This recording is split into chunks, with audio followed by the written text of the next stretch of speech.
Hello दोस्तों, welcome back to my channel. अगर आपने अभी तक मेरे चैनल को सब्सक्राइब नहीं किया है तो जल्दी से मेरे चैनल को सब्सक्राइब कर दें। एपिसोड की शुरुआत में सभी लोग पार्टी को काफी एंजॉय कर रहे होते हैं। याओ को प्राइज मिला होता है तो ये यहाँ पर खड़े होकर स्पीच देने लगती है। याओ ने ड्रिंक की होती तो ये कहने लगती है कि जब मैं बॉस से पहली दफा मिली थी तो मुझे लगा था कि बिल्कुल भी सीरियस इंसान नहीं है, लेकिन बॉस के साथ कुछ टाइम गुजारने के बाद मुझे ये बात रियलाइज हुई है कि बॉस के पास जो पोजीशन है वो वाकई में उसको डिजर्व करते हैं। या हैंक के पास आ जाती है और इसको जो प्राइज मिला होता है वो हैंक को देकर कहती है कि अगर आप मुझे गाइड न करते तो मैं अपनी जॉब को इतने अच्छे से परफॉर्म नहीं कर पाती। याओ हैंक को हैप्पी बर्थडे बोलकर इसे अपने साथ ड्रिंक करने के लिए कहती है, लेकिन ऐसा करते हुए याओ हैंक के ऊपर भी ड्रिंक गिरा देती है। ये देखकर हैंक को बहुत गुस्सा आता है और ये अपने कपड़े चेंज करने के लिए यहाँ से चला जाता है। हैंक अपनी स्टडी में आकर इसे गिफ्ट को देखकर सोचने लगता है कि शायद ये नोट याओ ने नहीं लिखा। अब पार्टी के बाद सभी लोग वुजुन से हैंक के बारे में पूछने लगते हैं। याओ वुजुन के करीब आकर उससे कहने लगती है कि क्या हैंक को कोई बाइपोलर डिजीज है, उसके साथ डील करना बहुत ही मुश्किल है, उसके मूड का कुछ पता नहीं चलता। वुजुन कहते कि ऐसी तो कोई बात नहीं है। याओ हैंक के बारे में और भी वुजुन से इसी तरह के सवालात पूछ रही होती कि इतने में ही यहाँ पर हैंक आ जाता है जो कि वुजुन को अपने पास बुला लेता है। वुजुन हैंक से कहते हैं कि तुमने मुझे यहाँ पर क्यों बुलाया है। एक्चुअल में हैंक को बिल्कुल भी अच्छा नहीं लगा होता कि वुजुन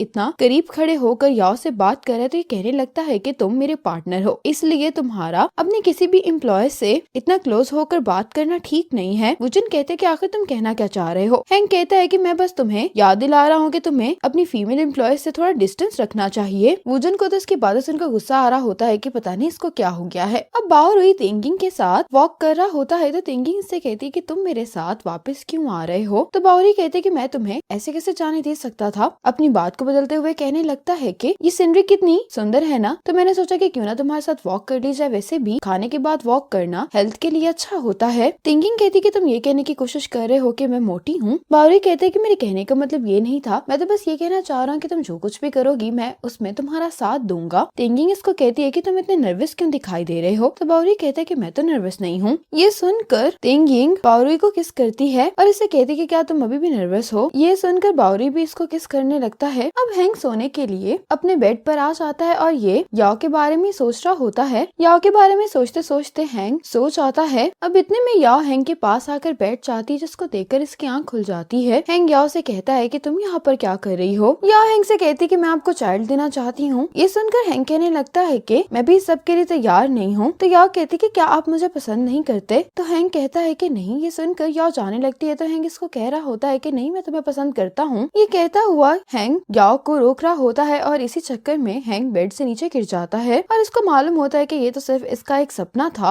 अब हैंक फिर से सोने के लिए लेट जाता है, लेकिन अब इसको नींद नहीं आ रही होती। दूसरी तरफ याओ रात में पानी पीने के लिए जब उठती है तो इसको याद आने लगता है कि इसने पार्टी में ड्रिंक करने के बाद क्या हरकतें की होती और इसने हैंक के ऊपर ड्रिंक भी गिरा दी होती है। ये सब कुछ याद आने के बाद या अपने आप को कोस रही होती है कि आखिर इसने ये सब कुछ क्यों किया। मेरे बॉस तो मुझसे जरूर और भी ज्यादा नाराज हो गए होंगे। अब सुबह उठते ही हैंक वुजुन को मैसेज करने लगता है कि आज मैं फर्म नहीं आऊंगा। हैंक ये मैसेज सेंड करने ही वाला होता है तो वुजुन को वो नोट याद आ जाता है जो कि इसे याओ के दिए हुए गिफ्ट में से मिला था, जिसमें ये लिखा होता है कि मैं तुम्हें पसंद करती हूँ। ये याद आने के बाद हैंक वुजुन को मैसेज सेंड नहीं करता। इसके बाद हैंक फिर से ग्लासेस लगाकर फर्म आ जाता है। वुजुन इसको देखकर कहने लगता है कि तुमने यहाँ पर ग्लासेस क्यों लगाए हुए हैं। तो हैंक इसको अपने ग्लासेस उतार कर दिखाता है तो हैंक के तो बहुत ही ज्यादा डार्क सर्कल्स हो गए होते हैं। ये देखकर वुजुन हैरान होता है और कहने लगता है कि तुम्हारा इंसोम्निया तो ठीक नहीं हो गया था, तो फिर तुम्हारे इतने डार्क सर्कल्स कैसे बढ़ गए हैं। हैंक कहते हैं कि मुझे भी नहीं मालूम। अब ये दोनों वर्क प्लेस पर आ जाते हैं तो यहाँ पर कोई भी नहीं होता। ये देखकर हैंक वुजुन से कहते हैं कि क्या तुमने इन सबको छुट्टी दे दी है। तो हैंक कहते हैं कि नहीं, मैंने तो इनको छुट्टी नहीं दी। वुजुन कहते हैं कि कहीं ये सब लोग लीड एक्टर के अरेंज किए हुए लेक्चर को लेने के लिए तो नहीं चले गए। हैंक कहते हैं कि तुम किस लेक्चर की बात कर रहे हो। वुजुन कहते हैं कि इस लेक्चर में ये बताया जाने वाला था कि आप अपने रिलेशनशिप के प्रॉब्लम्स और काम के प्रॉब्लम्स को किस तरह से ठीक कर सकते हैं। ये सुनते ही हैंक कॉल करने लगता है। ये देखकर वुजुन कहते हैं कि अब तुम सिस्टर सू को कॉल कर रहे हो। ये लेक्चर पर्सनली सिस्टर सू ने ही अरेंज करवाया है। इतने में ही याओ ऑफिस आ जाती है। याओ अपने डेस्क पर आकर बैठने लगती है तो वुजुन याओ से कहता है कि सिस्टर सू का लेक्चर शुरू होने वाला है, तुम्हें भी जल्दी से जाना चाहिए। अब याओ भागते हुए जाने लगती है, लेकिन हैंक इसको रोक लेता है और ये याओ से कहता है कि तुम वहाँ नहीं जाओगी। याओ कहती है कि लेकिन क्यों। हैंक कहता है कि एक डॉक्यूमेंट है जिसमें तुम्हें कुछ चेंजेस करने होंगे। ये सुनकर वुजुन कहता है कि तुमने कल पार्टी पर भी याओ से काम करवाया था, ये सही बात नहीं है। ये याओ से कहता है कि तुम आराम से जाकर लेक्चर अटेंड करो। ये सुनकर याओ भी चली जाती है। हैंक को वुजन की सर्कल पर गुस्सा आता है। ये वुजन से जाते हुए कहता है कि मैं ये बात याद रखूंगा। अब सभी एम्प्लॉयज सिस्टर जू का ये लेक्चर अटेंड कर रहे होते हैं। इस लेक्चर में सिस्टर जॉ इन सबको बता रही होती है कि आप लोगों ने काम के दौरान अपने इमोशंस और काम को कैसे बैलेंस रखना है। या तो बहुत गौर से सिस्टर जॉ की बातें सुन रही होती है और इनकी कई हुई बातों को नोट डाउन भी कर रही होती है। इतने में यहाँ पर हैंक भी आ जाता है। हैंक याओ को देखकर कहने लगता है कि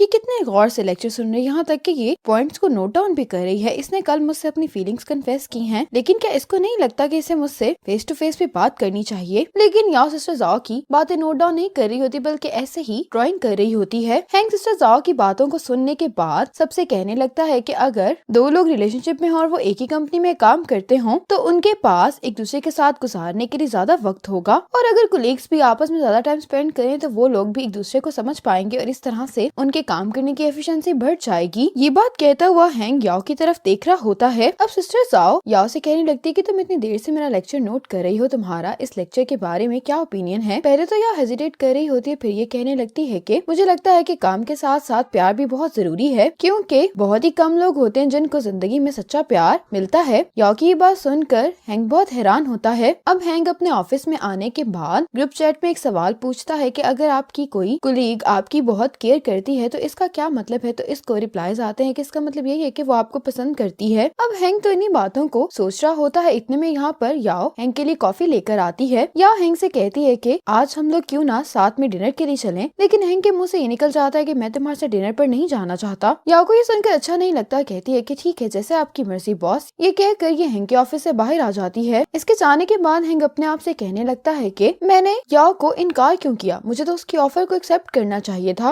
अब याओ चेंगशी के न्यू घर में आती है। याओ चेंगशी से पूछती है कि तुमने अचानक से घर क्यों शिफ्ट कर लिया, लेकिन चेंगशी इसको कोई भी साफ जवाब नहीं देती, कहती है कि वैसे ही घर चेंज किया है। लेकिन याओ को इस पर शक हो गया होता है। ये अपनी बहन चेंगशी से पूछने लगती है कि अगर तुम्हें कोई प्रॉब्लम है तो तुम मेरे साथ शेयर कर सकती हो। याओ बहुत इंसिस्ट कर रही होती है तो चेंगशी इसको बताने लगती है कि मिंग मुझे बहुत तंग करने लग पड़ा था, वो बार बार मेरे घर पर आकर मुझे धमकाता था, इसी वजह से मैंने घर शिफ्ट कर लिया है। चेंगशी याओ से कहती है कि तुम ये बात किसी को नहीं बताओगी कि मैंने घर चेंज कर लिया है, यहाँ तक कि तुम इस घर का एड्रेस वुजन को भी नहीं दोगी। याओ कहती है कि ठीक है। इसके बाद वुजन याओ से पूछने लगता है कि चेंगशी ने क्या अपना घर चेंज कर लिया है, उसका नंबर भी बन जा रहा है, तुम्हें चेंगशी के बारे में कुछ मालूम है। तो याओ कहती है कि मुझे नहीं मालूम कि चेंगशी का नया घर कहाँ पर है, और मैं ये भी नहीं जानती कि उसका नंबर क्यों बन जा रहा है। ये सुनकर वुजन उदास हो जाता है और यहाँ से चला जाता है। अब रात में हैंक याओ को कॉल करके कहता है कि तुमने मुझसे साथ में डिनर करने के लिए पूछा था ना, तो अब मैं फ्री हूँ, तो क्यों ना हम डिनर करने के लिए चलते हैं। लेकिन याओ इसको कहती है कि मैं बिजी हूँ इसलिए मैं तुम्हारे साथ नहीं जा सकती। ये कहकर ये कॉल बंद कर देती है। ये सुनकर हैंक को बिल्कुल भी अच्छा नहीं लगता। ये अपना काम करने लग जाता है, लेकिन इसका काम में भी मन नहीं लग रहा होता। अब याओ अपनी फ्रेंड तिंग से मिलने के लिए आई होती है। तिंग रोते हुए याओ को बता रही होती है कि मेरे हस्बैंड ने मुझसे मैरिज सर्टिफिकेट्स भी ले लिए हैं, मेरे पास इस बात का भी कोई प्रूफ नहीं है कि मैं उसकी वाइफ हूँ, मेरे पास तो इतने पैसे भी नहीं है कि मैं अपने लिए अच्छा लॉयर हायर कर सकूं। तो याओ कहती कि तुम फिक्र नहीं करो, मैं तुम्हारे साथ हूँ, मैं अपने बॉस के साथ मिलकर तुम्हारी मदद करने की पूरी कोशिश करूंगी। तो तिंग इसको बताती है कि मेरे हस्बैंड ने अभी एक नया घर भी बाय किया है जिसकी कीमत 1.5 मिलियन यॉन है, और ये पैसे उसने मेरे ही कार्ड से पे किए हैं। या उसको कहती कि तुम फिक्र नहीं करो, सब ठीक हो जाएगा, तुम्हें इंसाफ जरूर मिलेगा। अगले दिन ऑफिस में बाओरुई याओ के लिए कॉफी लेकर आता है। हैंक अपने ऑफिस से ये देख लेता है और ये देखकर ये जेलस हो जाता है, इसीलिए हैंक याओ को अपने ऑफिस में बुलाता है। अब याओ हैंक से तिंग के केस के बारे में डिस्कशन करने लगती है और कहने लगती है कि मुझे कोई आइडिया दें, ये केस तो मुश्किल से मुश्किल ही होता जा रहा है। हैंक तिंग के केस की फाइल को देखते हुए कहता है कि तिंग के हस्बैंड ने जो घर खरीदा है उसकी पेमेंट उसने तिंग के कार्ड से की है, तो हम इसको सबूत के तौर पर इस्तेमाल कर सकते हैं। ये सुनकर तो याओ बहुत ज्यादा खुश हो जाती है और ये हैंक को थैंक्स बोलकर जल्दी से इसके ऑफिस से चली जाती है। अब याओ अपनी फ्रेंड के पास आती है और उसको बताने लगती है कि हमें तुम्हारे केस के लिए सबूत मिल गया है, उसने जो पेमेंट की है तुम्हारे कार्ड से, हम उसका प्रूफ ही कोर्ट में दिखाएंगे और मुझे पूरी उम्मीद है कि तुम ये केस जरूर जीत जाओगी। ये सुनकर तिंग भी बहुत ज्यादा खुश हो जाती है। याओ से कहती है कि अगर तुम मेरी मदद ना करती तो मैं कभी भी अपने हक के लिए नहीं लड़ पाती। तो याओ कहती है कि तुम कैसी बातें करी, मैं तुम्हारी दोस्त हूँ इसलिए तुम मेरा शुक्रिया अदा मत करो। अब याओ अपने लिए घर पर खाना बनाती है और इस खाने की पिक्चर खींच कर याओ इसको वीचैट पर पोस्ट कर देती है। दूसरी तरफ हैंक भी खाना खाते हुए याओ की इसी वीचैट पोस्ट को देख लेता है जिसपे याओ ने लिखा होता है कि आज मैं बहुत खुश हूँ क्योंकि आज मुझे एक जीत हासिल हुई है। हैंक ये कैप्शन पढ़कर हैरान हो रहा होता है और सोच में पड़ जाता है कि आखिर याओ का इससे क्या मतलब है। इसी मोमेंट पर ये एपिसोड खत्म हो जाती है।